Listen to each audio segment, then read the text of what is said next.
Welcome to The Briefing. I'm Shannon Marvell. A student's experience in school moulds the person they become. Take a piece out of that well-oiled machine and their experience and their confidence can be undeniably affected. This is after continuous concerns have been raised after challenges and changes to the allocation of resources for additional support needs. Recently, a Nairn Academy student has pleaded for the Highland Council as he's left struggling after losing one-to-one support. In the Highlands, instead of support going to pupils based on a need, an algorithm determines who gets what, and it's based on school roles, rurality, whether a child receives clothing or a footwear grant, and the Scottish Index of Multiple Deprivation. So Federica Stefani has spoken to Tom Rind and his mother, Claire. This is the boy from Nairn Academy who wrote a letter to the council asking for his support to be reinstated. How was Tom and Claire when you met them? Very frustrated because Tom, he's written to the council in January, and last I spoke to Claire, that was last week, I think, and he hadn't received a reply. So, of course, they are extremely frustrated on one side that there's been no response nor acknowledgement from the council about their concerns and struggles. But also, on the other hand, they were quite happy about the response that it had after publishing the story. A lot of people have said how brave it was from Tom to actually put his head over the parapet and go public with that, because as a 13-year-old, we all remember how it is scary it is to be a 13-year-old, to go on the paper and actually try to engage with the council. I think is a brave stance and just shows it's so important that they show how much this is affecting them firsthand and what the impact on the lives of teenagers who are already very complicated as normal, and we have a post-pandemic war, so as a Pandora's box there. I think he was really confident about the letter and in what he was saying and in what he wanted to push across. It is a worthwhile cause, and after having heard from other students from across the board, I think that's been even more, boosting his confidence, despite the fact that speaking to him and reading the letter as well, I can only imagine how hard these past months have been. So basically he has ADHD and dyslexia, and of course he has to see a healthcare specialist for it as well. Last year he was in the first year of high school.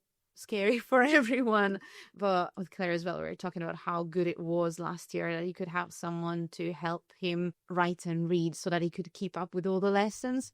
That support has been completely taken away from him at the start of this academic year. So it's been since August last year that he's been without no one-to-one support.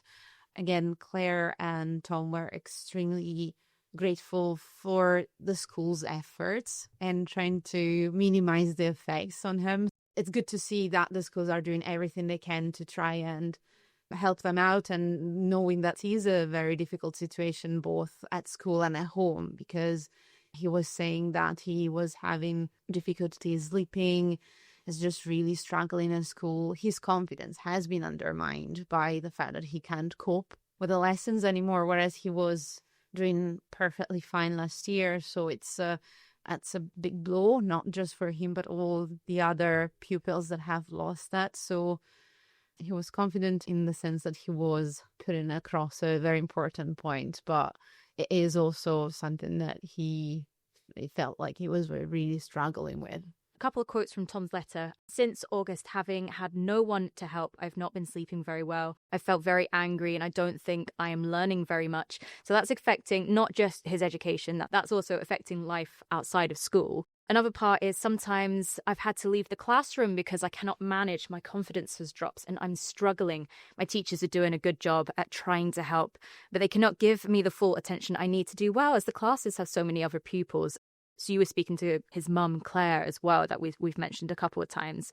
Claire's basically said that the teachers are doing a tremendous job with what they can get for resources for him, so he doesn't feel behind. They're doing the extra effort. Nairn Academy, for instance, has lost 3 support staff from year on year because of these changes.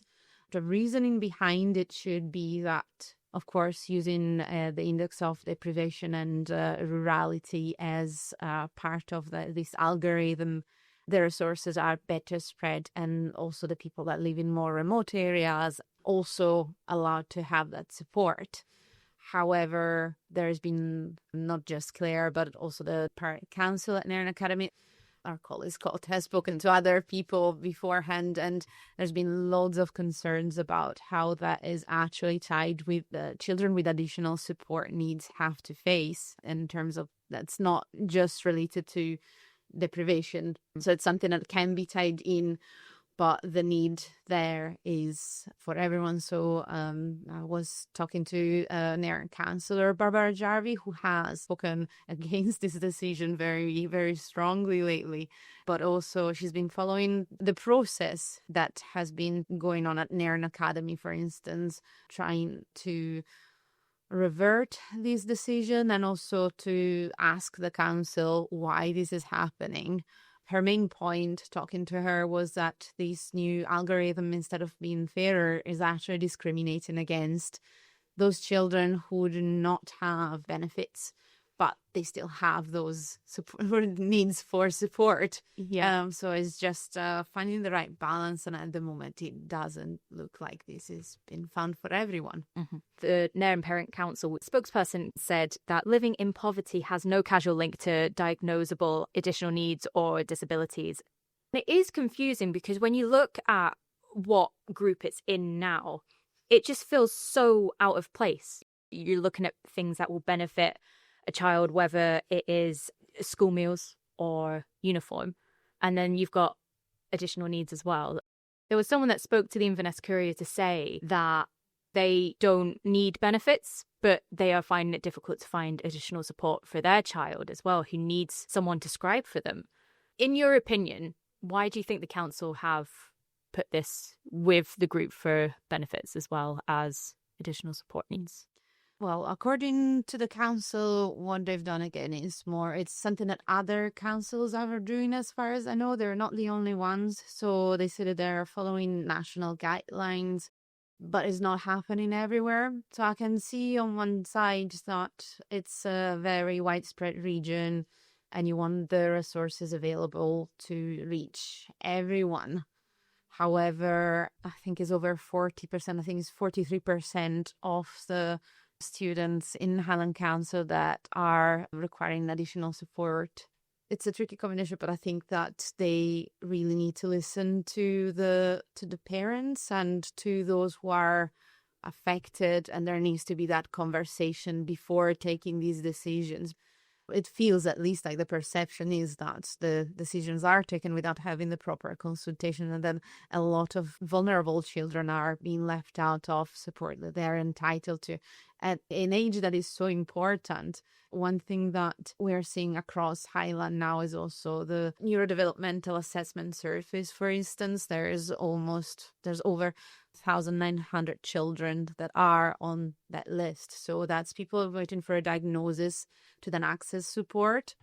My thought is, as someone who doesn't have children or doesn't have somebody related that is affected by this, but the first time that I was speaking to the mums that are going through this without the support they desperately need, is just shocking how much they're going through, and all the services are full to the brim, and everybody is struggling in that. And also means that then the lack of that support then leads to, it's like a snowball, like it just goes into people demanding more support. It will be a strain on the NHS after, because those children will have many more issues. I'm thinking in terms of mental health, general health, but specifically mental health. That's going to be a big problem for the services in the Highlands if they don't get the right support now. To me, it's heartbreaking to see how much they're going through. And that 1,900 children, is that Highland specific, or is that? That's Highland specific. That's Highland specific. And that has increased since last year. It was 1,700. There's basically children that wouldn't be diagnosed or even seen by a specialist for 5 years. Sometimes they're not eligible anymore to be seen because they started the process a bit later, and now they're not children anymore. They are either at college or they've turned 16, 18, and they've gone on and they're not eligible anymore to be kept in that system. So that is just like knocking on the problems, and it really needs to be addressed urgently, because again, it's shocking from someone who is seeing this externally just how badly some of the families are impacted by this. Federica, thank you so much. Cheers, thanks. You've been listening to Beyond the Briefing, the stories behind the headlines, diving deeper into the biggest local stories in the Highlands. This podcast is brought to you by Highland News and Media. It's hosted by Shannon Marvell and produced by Christopher Dixon. If you enjoyed this show, make sure to subscribe and share with others who care about local journalism.